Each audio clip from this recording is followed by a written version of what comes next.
এই ভজগরটা কীভাবে পাকালো এবং এই যে একটা দেশে একটা সাংঘাতিক রকম উত্তপ্ত পরিস্থিতি, একটা লেজে গোবরের অবস্থা, সরকারের সংশ্লিষ্ট দায়িত্বশীল ব্যক্তিরা কিভাবে এই ভজগর তৈরি করলেন, এবং আমি তৈরি করলেনই বলবো, কারণ কেন আমি এটা বলছি আমি আপনাদেরকে জানাবো। এটা মনে হয় গবেষণা করতে তাদের আরও 1-2 জেনারেশন যাবে, যে একটা খুব ছোট্ট একটা সিম্পল বিষয় সেইটাকে কিভাবে পেঁচিয়ে গুছিয়ে এবং বলে না যে অহমিকা, দম্ভ, এসবের মধ্যে দিয়ে এরকম পরিস্থিতির মধ্যে দিয়ে প্রায় 200-250 তরুণ প্রাণ, পুলিশ, র্যাব, সেই প্রাণগুলো ঝরে গেল। এটা আমার মনে হয় যে একসময় ইতিহাসের গবেষণার বিষয় হয়ে দাঁড়াবে। আমি সবশেষ আজ যখন আপনাদের সঙ্গে কথা বলছি এই আগস্ট মাসের 4 তারিখে এসে, সেদিনকার সকালের দিকের অবস্থাই হচ্ছে যে সেই দিনও সকালে মুন্সিগঞ্জে দুজনের প্রাণ গেছে। ঢাকার শহর পুরোপুরি আন্দোলনকারীদের নিয়ন্ত্রণেই বলা যায়। সাথে ছাত্রলীগ, যুবলীগ নেমেছে। কোনো পত্রপত্রিকা রিপোর্ট করেছে যে মিরপুর 10 নম্বর গোলচক্কর আওয়ামী লীগ, ছাত্রলীগ নেতাদের দখলে কোথাও কোথাও হেলমেট বাহিনী দেখা যাচ্ছে। কিন্তু এর আগের দিনের চিত্র যদি বলি, অন্তত ড্রোনে যা দেখা গেছে, ঢাকা বিশ্ববিদ্যালয় বলি বা অপরাজেয় বাংলা বলি বা শহীদ মিনার বলি, পলাশী থেকে, আমার জানা, আমার দেখা মতে, এবং বাংলাদেশের এই গত আমি যদি বলি যে 40-45 বছরের আন্দোলন তো নিজের চোখে দেখা, এরশাদ বিরোধী আন্দোলন দেখা, বা আওয়ামী লীগের বিএনপির বিরোধী আন্দোলন, বিএনপির আওয়ামী লীগ বিরোধী আন্দোলন, তারপর ওই যে দেলোয়ার হোসেন সাঈদীকে চাঁদে দেখা যাওয়ার সময়ের যে ঘটনা বলি, এসবের মধ্যে দিয়েও এত বড় জমায়েত, এত লক্ষ মানুষের জমায়েত আমার চোখে পড়েনি। আসুন কেন বললাম যে ভজগরটা সরকারের দায়িত্বশীল লোকটাই পাকিয়েছে। 5 জুলাই থেকে যখন এই কোটা বিরোধী আন্দোলন শুরু হয়েছে, বৈষম্য বিরোধী আন্দোলন শুরু হয়েছে, তখন থেকে যারা আমাদের কন্টেন্ট দেখেন, রেগুলার দেখেন, তারা দেখবেন যে তাদেরকে আমরা রেগুলারলি বলে এসেছি যে কেন শিক্ষামন্ত্রী নড়ছেন না, কেন শিক্ষামন্ত্রী ছাত্রদের পাশে যাচ্ছেন না, কেন গিয়ে সহানুভূতি জানাচ্ছেন না, কেন গিয়ে দুটা কথা বলছেন না যে ঠিক আছে আমরা বিবেচনা করব, আমরা অথবা আসেন, আসো আমরা বসি, আমরা কথা বলি। তা না করে দম্ভ এবং অহমিকায় এক এক সময় এক এক বক্তৃতায় সরকারের দায়িত্বশীল মন্ত্রীরা কেউ এটার পেছনে সরকার বিরোধী আন্দোলন খুঁজলেন, কেউ বিএনপি খুঁজলেন, কেউ জামাত খুঁজলেন, কেউ ছাত্রদেরকে রাজাকার বললেন, কেউ নানানভাবে। এবং এখন দেখা গেল যে দলমত নির্বিশেষে যদি কেউ বলে যে এখানে সব শুধু জামাত এবং বিএনপি, তাহলে তো আসলে কিছু বলার নেই। আমি বলেছিলাম যে এই ধরনের একটা পরিস্থিতির সুযোগ বিএনপি নিবে, এটাই স্বাভাবিক, এটাই হয়। সে তো তার বিরোধী পক্ষকে ফলসে ফেলতেই চাবে। এই ধরনের কোনো ঘটনা ঘটলে সেটার ক্যাশ করার চেষ্টা করবে, এটা বাংলাদেশের ট্রেডিশন, বিএনপি স্বীকার করুক না করুক। এখন বিএনপি বলছে, অন্তত যুগান্তরের পত্রিকার রিপোর্ট অনুযায়ী যা দেখলাম, বিএনপি তার নেতাকর্মীদেরকে মাঠে সক্রিয় থাকতে বলেছে। এদিকে সরকারের দিক থেকে যদি বলি যে বাংলাদেশে তো আমরা অনেক কন্টেন্টে বলেছি যে ওই যে ফুলছিরা নিয়ে ঝগড়া হলে বা জমি জমা নিয়ে ঝগড়া হলে বা মাঠ দখল হলে অথবা এই ধরনের যে কোনো পরিস্থিতি হোক, এসব ঝামেলার মধ্যে দিয়ে সব সমস্যার সমাধান করতে হতো প্রধানমন্ত্রী শেখ হাসিনাকে। এখন যাদের উপরে দায়িত্ব ছিল এসব সমস্যার গোড়া থেকে মোকাবেলা করার, তারা ওই তাকিয়ে থাকেন যে আছেন তো একজন, তিনি তো কিছু একটা করবেন। বাংলাদেশে না হলেও গত 16 বছরে 16 থেকে, আমি 16 বলবো না, এক থেকে 150 ঘটনা আছে, যেসব ঘটনা বড় হয়ে গেলে পরে সেগুলো প্রধানমন্ত্রী শেখ হাসিনাকে সেটাকে ম্যানেজ করতে হয়েছে। এবারে সে ঘটনা ঘটলো অন্য জায়গায়। কোথায় ঘটলো? যখন এতগুলো তরুণ প্রাণের গেল এবং এই প্রাণগুলোর এখন তারা আর ওই কোটা বিরোধী জায়গায় নেই।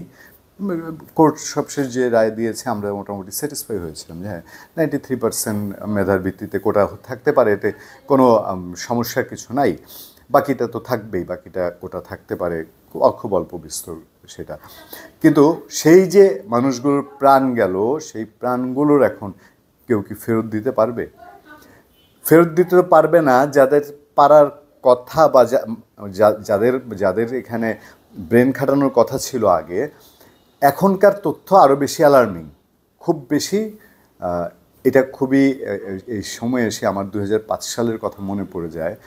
2005 সালে বিএনপি গভর্নমেন্ট যখন ফল করছে, সেই সময় বা 1/11-এর পরপর, হ্যাঁ 1/11-এর পরপর দেখলাম যে ঢাকা এয়ারপোর্টে সমানে বিএনপি নেতাদের ঢল, তারা ছেড়ে যাচ্ছে, কেউ কেউ আটকা পড়েছেন, কেউ কেউ কাউকে কাউকে আওয়ামী লীগ লোকজন আটকে দিয়েছে। এখন রেগুলারলি গতকাল এবং আজ পত্রপত্রিকায় রিপোর্ট আসছে যে মন্ত্রী এমপি শুধু নন, সরকারকে যারা এতদিন আশ্বাস দিয়েছে পাশে থাকার, সেই সব এই রাঘব বোয়াল ব্যবসায়ীরা তারাও দেশ ছাড়ার হিড়িক পড়েছে। আমার আজকে একটা নাম খুব এটা যুগান্তরে এসছে, তারা বলছে যে ঢাকা দক্ষিণ সিটি কর্পোরেশনের মেয়র ফজলুর তাপস, শেখ পরিবারের সদস্য, তিনিও সিঙ্গাপুর গেছেন।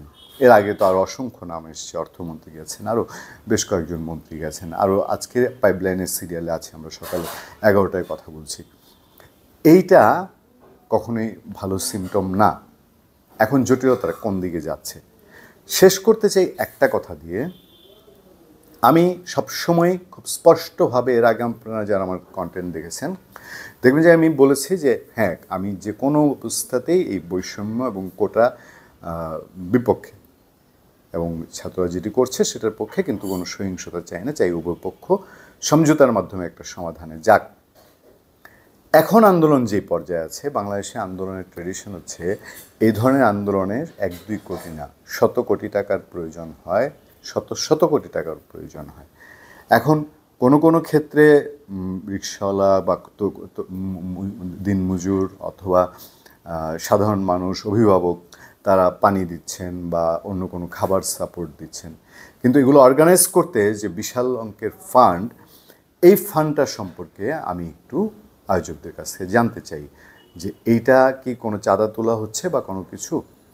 এই প্রশ্নের জন্য খারাপ লাগতে পারে, কিন্তু আবারও শেষ করব যে কোনো অবস্থাতেই এই যে তাজা প্রাণগুলো গেছে, এই আন্দোলনে আমার কন্যাও আছে, আমার পরিবারের সদস্যরা আছে, আমার বন্ধুবান্ধব আছে এবং সক্রিয়ভাবে আছে।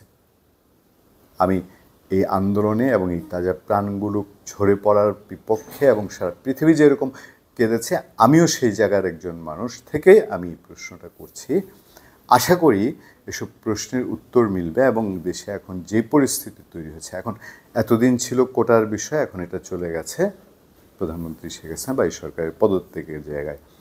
বিষয়টা অনেক জটিল একটা ব্যাচের মধ্যে চলে গেছে, এর সাথে জাতীয় আন্তর্জাতিক খেলা জড়িত হয়েছে, সেটাও বিভক্ত, সেটাও একদিকে আছে তা না। আমরা অপেক্ষায় থাকবো দেখার জন্যে।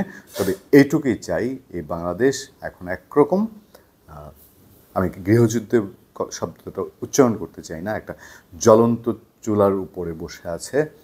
সারা দেশে কোনো না কোনো জেলায় কোনো না কোনো ঘটনা ঘটছে। রাজশাহীর যে ছবি গতকাল দেখেছি, সিলেটের যে ছবি গত পরশুদিন দেখেছি, এত মানুষ তারা নেমেছে, তারা কেউ সবাই রাজনীতিবিদ না।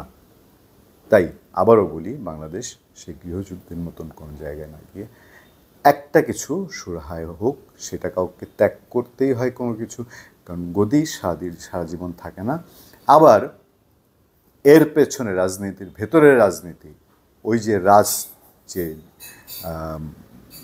কি বলে, মানে এই রাজতন্ত্র বলি, আর এই রাজসিংহাসন নিয়ে তো নানান খেলা সারা পৃথিবীতে সবসময় চলে, সেই রুংনার কোনো কিছুর শিকার বাংলাদেশ না হোক, সেই প্রত্যাশা রেখে শেষ করছি। ধন্যবাদ সবাইকে, ভালো থাকবেন, সুস্থ থাকবেন। প্রতি মুহূর্তে আপডেটের জন্য আপনাদের সঙ্গে থাকবো আমি, আতিক রহমান পূর্ণিয়া। আমরা আন্দোলনকারীদের লাইভে আছি, তাদের সঙ্গে তাদের কন্টেন্টে আছি, সেগুলো আমরা রেগুলারলি আপ করছি। দেখার আমন্ত্রণ রইল। আবারও ধন্যবাদ।